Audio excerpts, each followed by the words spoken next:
Permata TV YouTube Indonesia dengan bangga mempersembahkan sebuah storytelling kekinian abad ini, diangkat dari karya besar Esa Mintarja yang sangat populer di masanya, berlatar belakang kisah tanah Jawa masa lampau, tepatnya di penghujung kejayaan kerajaan tanah Jawa, dengan judul Kisah Api di Bukit Menoreh.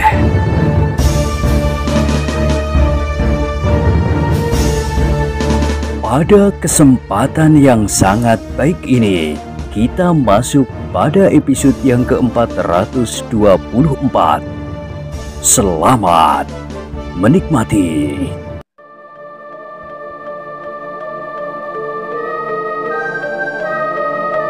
Pada episode sebelumnya telah diceritakan, demikianlah setelah sekali lagi mohon diri, maka Agung Sedayu itu pun segera memacu kudanya pergi ke Jati Anom untuk menemui kakaknya. Rasa-rasanya memang ada sesuatu yang mendorongnya agar ia segera bertemu, dan apapun yang akan dikatakan oleh kakaknya, biarlah ia segera mendengar.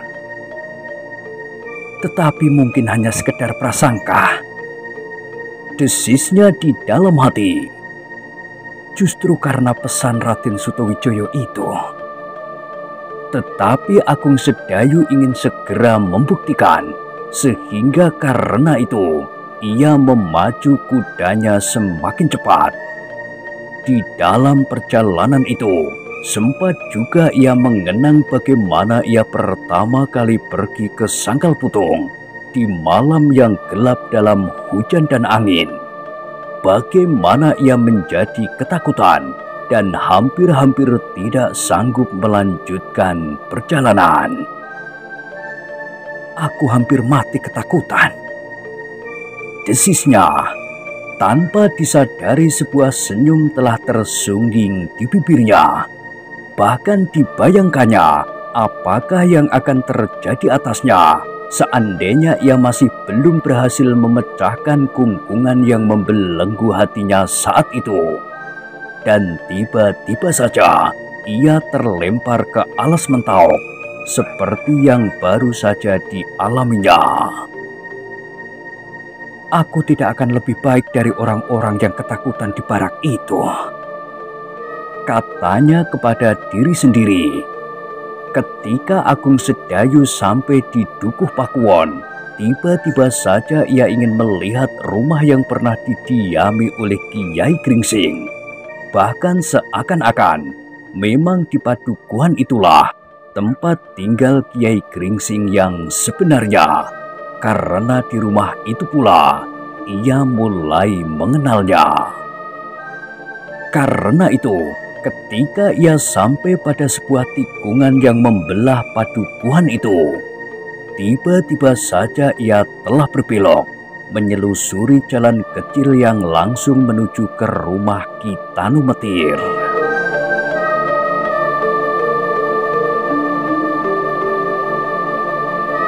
Agung Sedayu tertegun ketika ia sampai di depan regol kecil sebuah halaman yang tidak begitu luas. Halaman yang kotor dan liar.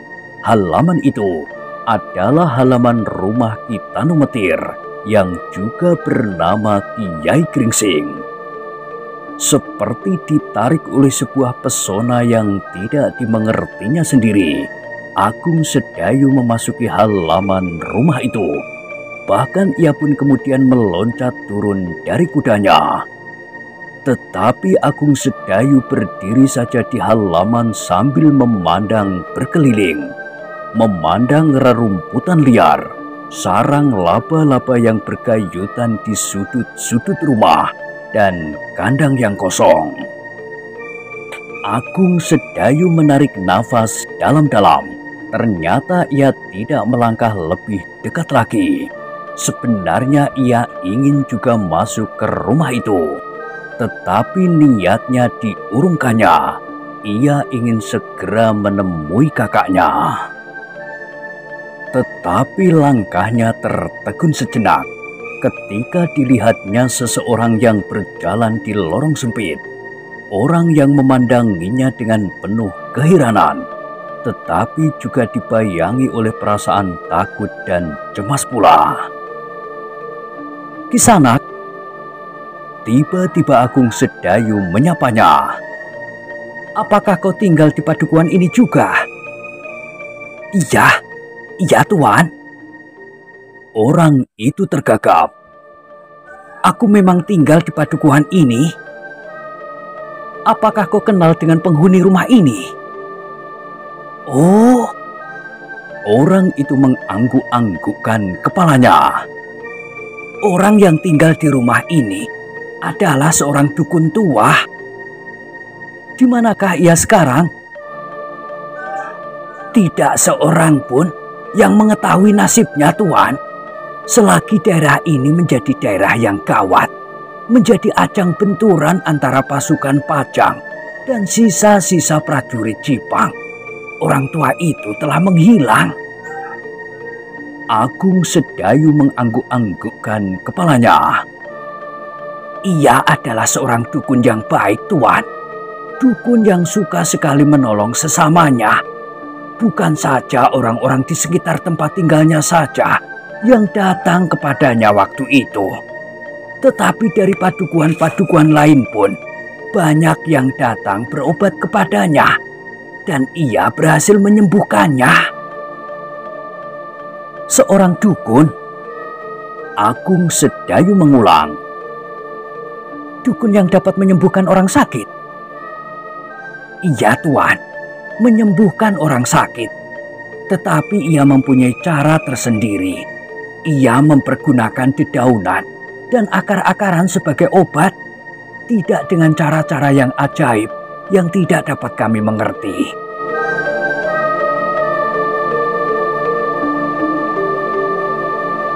Agung Sedayu mengerutkan keningnya. Kenangannya tentang masa lampaunya justru menjadi semakin jelas. Tentang rumah ini dan tentang Untara yang terluka ketika ia berkelahi melawan beberapa orang sekaligus. Di antaranya adalah Pandai Besi Sendang Gabus dan Alap-alap Jolotundo. Terima kasih. Tiba-tiba Agung Sedayu bergumam. "Apakah Tuan mempunyai sesuatu maksud?" bertanya orang itu. "Tidak," jawab Agung Sedayu. "Aku tidak bermaksud apa-apa." Orang itu memandang Agung Sedayu dengan heran, tetapi Agung Sedayu tidak menghiraukannya lagi. Dituntunnya kudanya keluar dari halaman yang kotor itu, kemudian langsung meloncat ke punggungnya. Namun ia masih berpaling sekali. Dilihatnya orang yang masih berada di halaman itu keheran-heranan. Tetapi Agung Sedayu hanya melambaikan tangannya saja sambil tersenyum.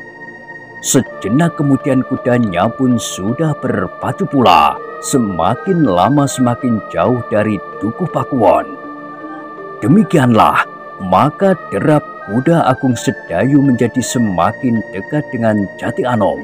Setelah melampaui Sendang Gabus, maka dada Agung Sedayu pun menjadi berdebar-debar. Di hadapannya adalah padukuhan Jati Anom.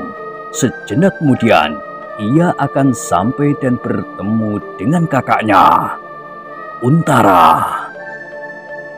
Tiba-tiba terasa debar jantungnya menjadi semakin cepat. Ada sesuatu yang menggelisahkannya, justru karena Suto Wijoyo berpesan kepadanya agar orang-orang Pajang termasuk Untara tidak mencurigainya. Agung Sedayu menggertakkan giginya, dihentakkannya kakinya pada perut kudanya, sehingga kudanya pun berlari menuju ke padukuhan tempat kelahirannya. Terasa sesuatu melonjak di dadanya ketika ia melihat sebuah gardu di mulut lorong. Gardu yang dahulu belum pernah ada, dan di depan gardu itu dilihat dua orang prajurit berdiri sambil menyandang senjata.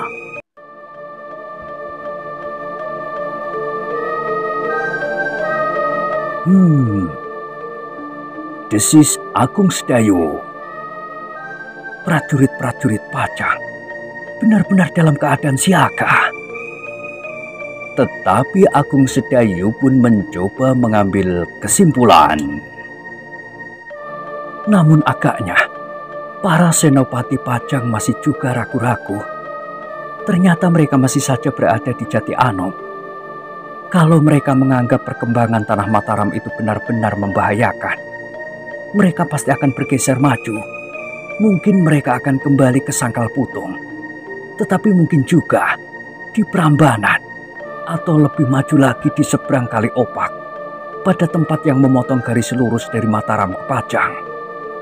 Dalam pada itu, kuda Agung Sedayu telah berada beberapa langkah dari gardu di mulut lorong.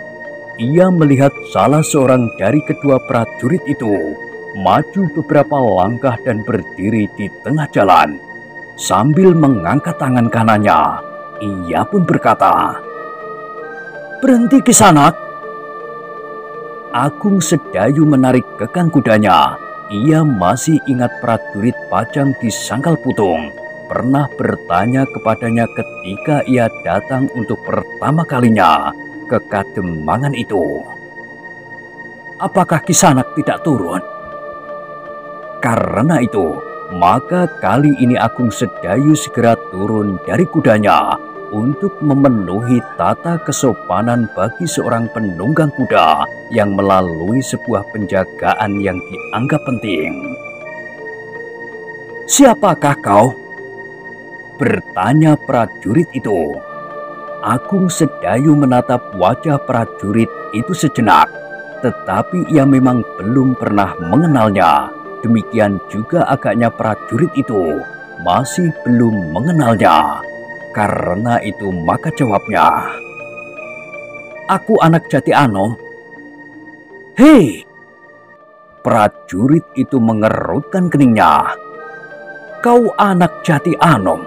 Siapa namamu?" "Agung Sedayu." Prajurit itu merenung sejenak. Katanya, "Aku mengenal hampir semua anak-anak muda di Jati Anom, tetapi aku belum pernah melihat kau. Sudah lama aku pergi, aku berada di Sangkal Putung." "Oh," prajurit itu mengangguk-anggukkan kepalanya.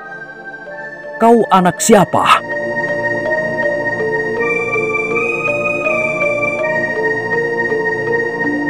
Agung Sedayu termenung sejenak dalam keraguan-raguan.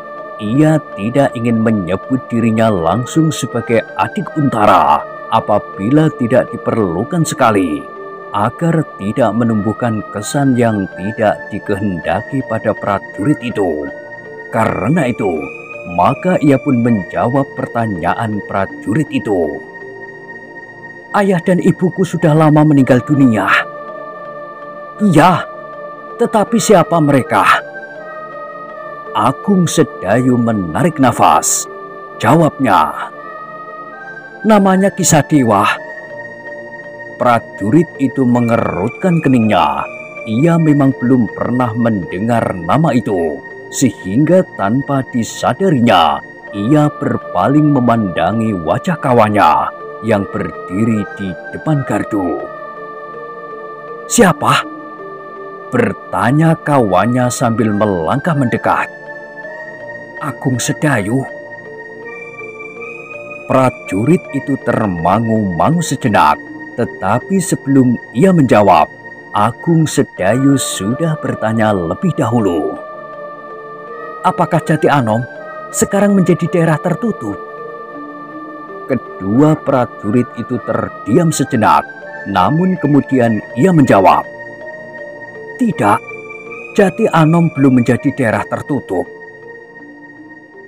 "Kalau begitu, aku dapat lewat, meskipun kalian tidak mengenal aku dan orang tuaku yang sudah meninggal."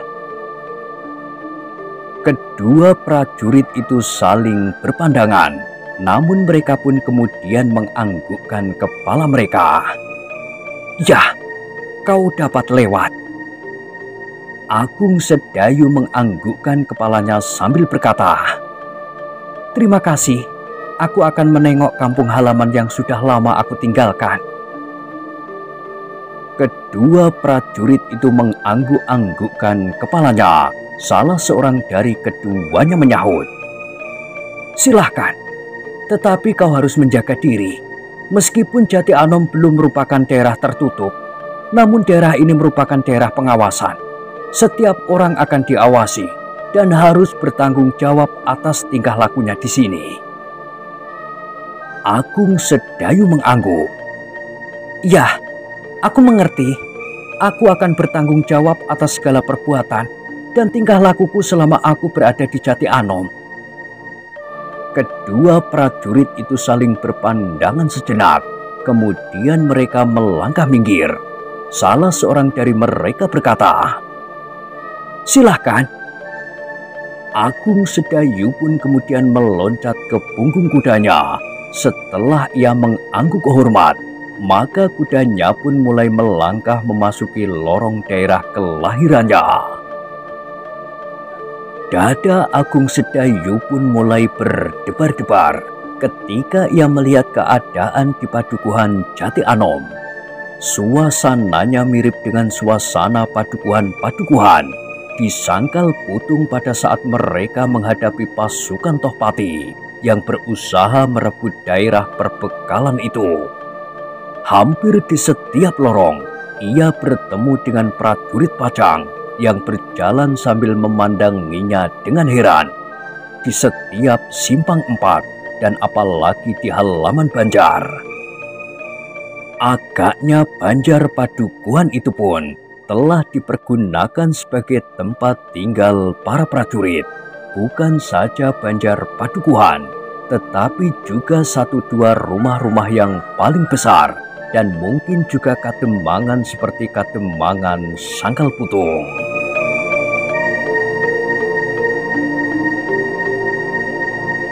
Agung Sedayu berjalan terus. Ia tertegun ketika ia melihat seorang anak muda yang berdiri termangu-mangu di simpang 3.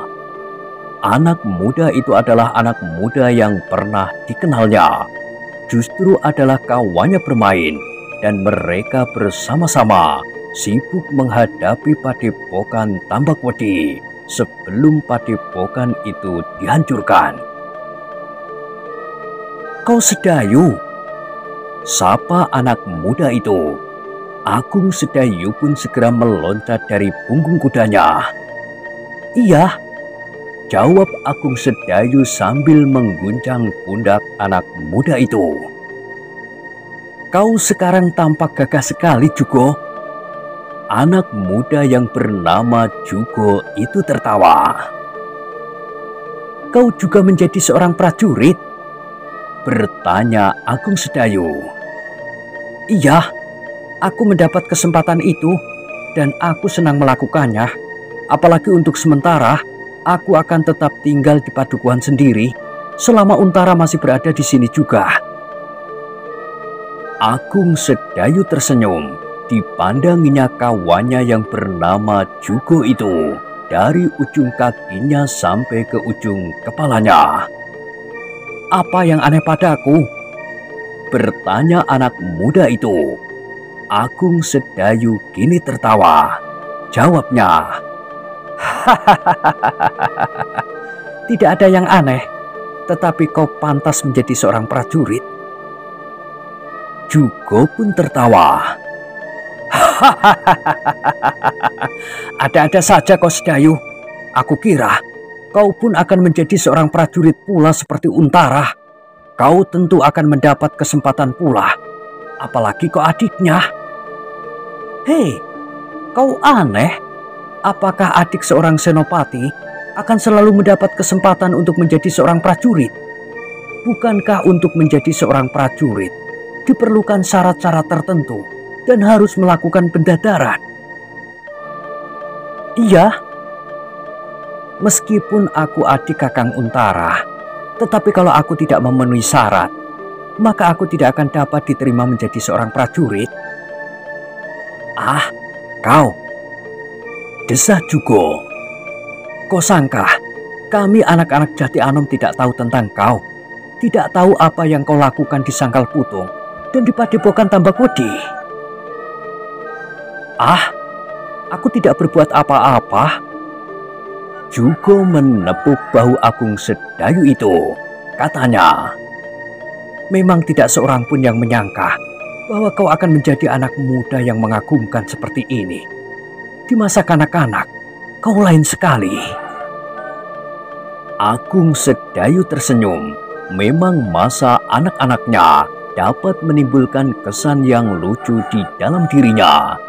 Di masa hatinya selalu diliputi oleh perasaan takut dan cemas, gelisah dan ketidaktentuan.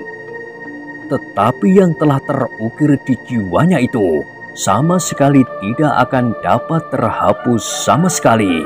Meskipun ia telah berhasil memecahkan ikatan ketakutan yang selalu menyelubungi dirinya, namun bekasnya masih tampak sampai saat ini. Keraguan-raguan dan pertimbangan yang terlalu berkepanjangan masih saja mempengaruhinya dalam menentukan sikap dan keputusan. Agung Sedayu itu terperanjat ketika Jugo bertanya, "Apakah kau sekarang akan menemui kakakmu?" Agung Sedayu mengangguk.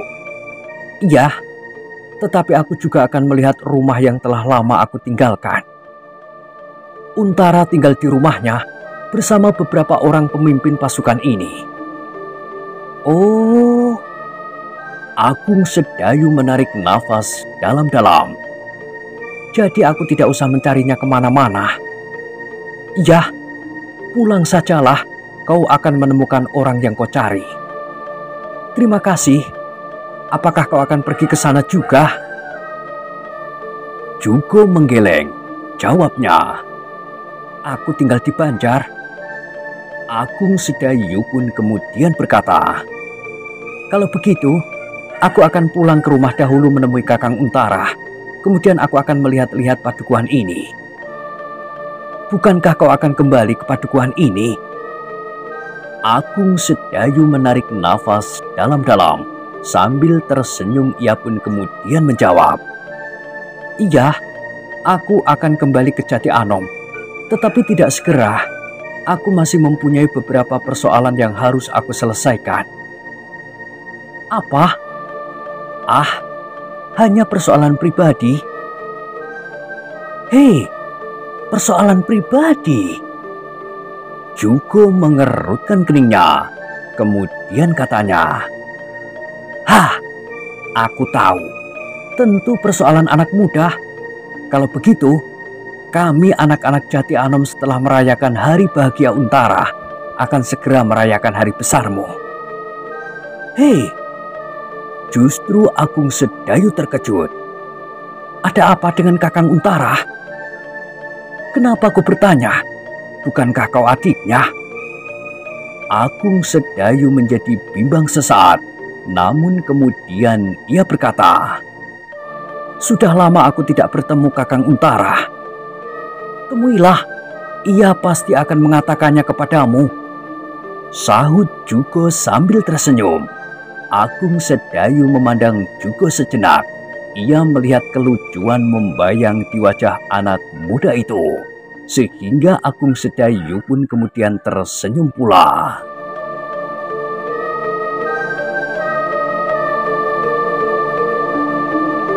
"Nah, silahkan. Aku kira Untara ada di rumah saat ini." "Kau selalu mengada-ada saja," gumam Agung Sedayu sambil tertawa. "Tetapi ceritamu tentang Kakang Untara sangat menarik. Berbeda dengan dugaanmu tentang aku." Jugo tertawa pula. Katanya, "Hahaha, kau masih belum mengaku. Tetapi aku berani bertaruh hitamnya kuku. Kau pasti akan membicarakan masalahmu sendiri dengan Untara. Masalah anak muda." Agung Sedayu akan menjawab, tetapi Jugo mendahului. "Jangan membantah, aku hanya sekedar menyatakan selamat. Aku ikut gembira bahwa akhirnya seorang demi seorang anak-anak muda Jati Anom akan menginjak dunia yang baru. Kau kira cerita tentang gadis Sangkal Putung itu tidak aku dengar?" Agung Sedayu menggigit bibirnya, tetapi ia kemudian tidak mendapat kesempatan menjawab karena Jugo kemudian berkata, "Ah, silahkan, aku tidak akan mendahului persoalan kalian." Agung Sedayu menarik nafas dalam-dalam, tetapi ia tidak sempat menjawab karena Jugo segera melangkah pergi sambil melambaikan tangannya.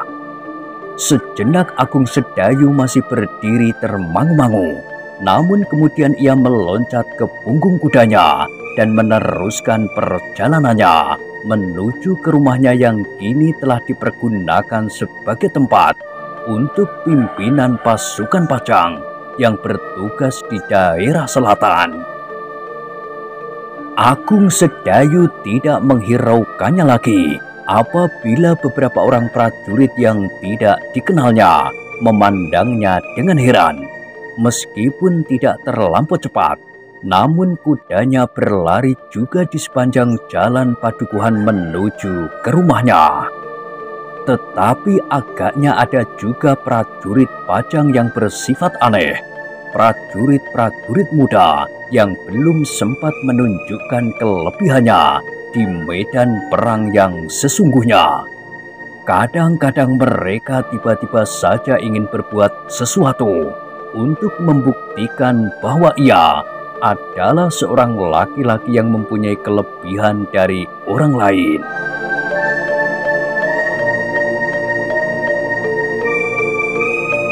Seorang prajurit muda yang mempunyai sifat yang demikian ternyata tidak senang melihat Agung Sedayu berkuda di jalan Padukuhan tanpa berpaling memandangnya. Karena itu, maka tiba-tiba saja ia berteriak, "Hei, anak muda, berhentilah sebentar!" Agung Sedayu berpaling ketika ia sadar bahwa prajurit itu berbicara kepadanya. Maka ia pun segera menarik kekang kudanya. "Kemari!" bentak prajurit itu. Agung Sedayu menjadi termangu-mangu sejenak. Dipandanginya prajurit muda yang berdiri bertolak pinggang di antara dua orang kawannya yang masih muda-muda juga. "Kemari, cepat!" Agung Sedayu mengerutkan keningnya, tetapi ia masih tetap tidak beranjak dari tempatnya. "Kemari! Apakah kau tidak mendengar?" Agung Sedayu menarik nafas untuk menahan gejolak perasaannya. Tiba-tiba saja terbayang di rongga matanya wajah si Danti yang sudah tidak ada lagi. Sifat-sifat sombong dan angkuh kini dilihatnya juga pada wajah prajurit muda itu.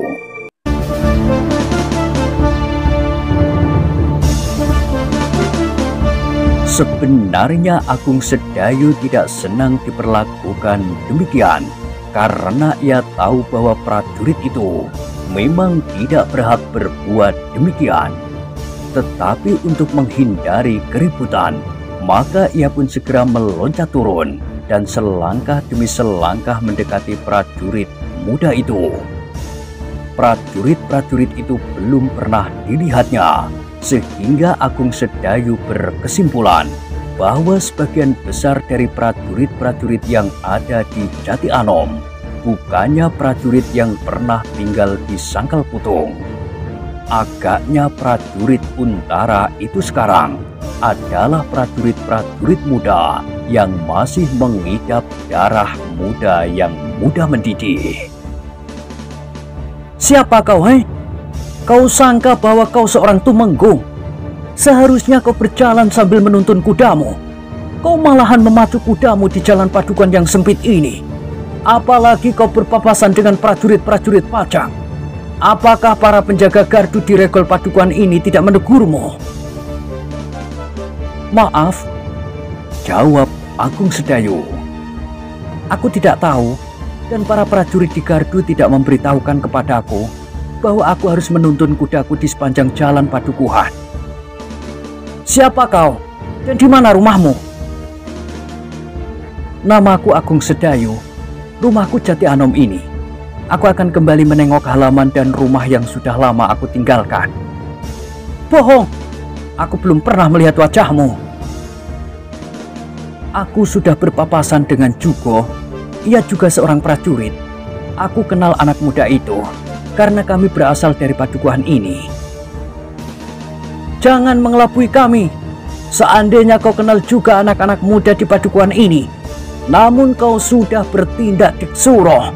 Kau sama sekali tidak menghormati prajurit. Aku minta maaf. Persetan, aku muak melihat wajahmu. Kau pantas mendapat sedikit peringatan.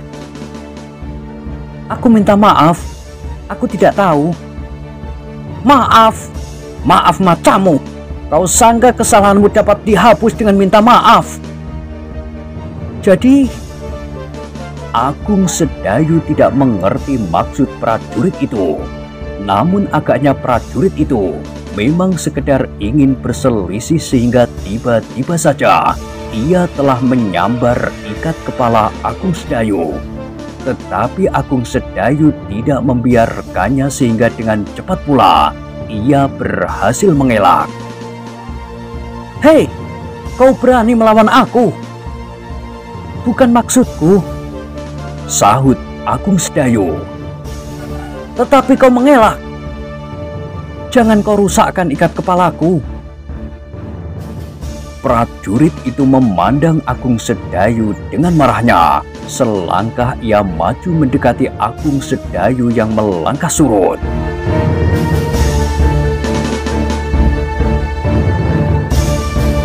Ternyata dua orang kawannya bersikap agak lain.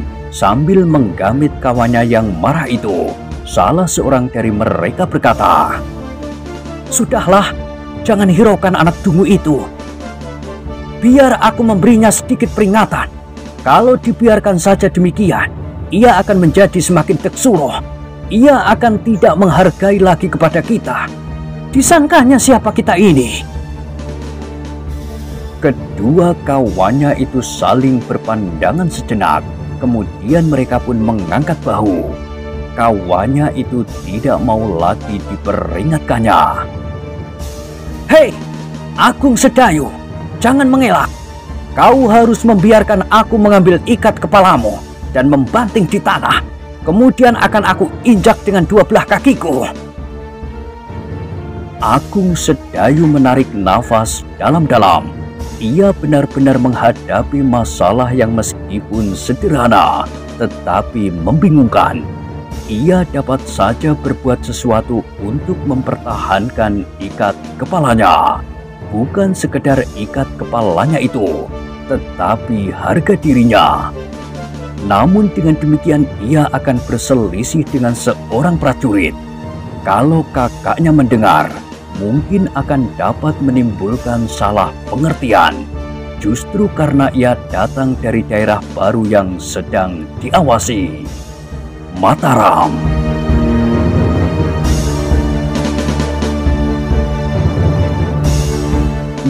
Nah, bagaimanakah kisah selanjutnya? Silahkan ikuti terus kisah Api di Bukit Menoreh pada episode berikutnya. Sampai jumpa.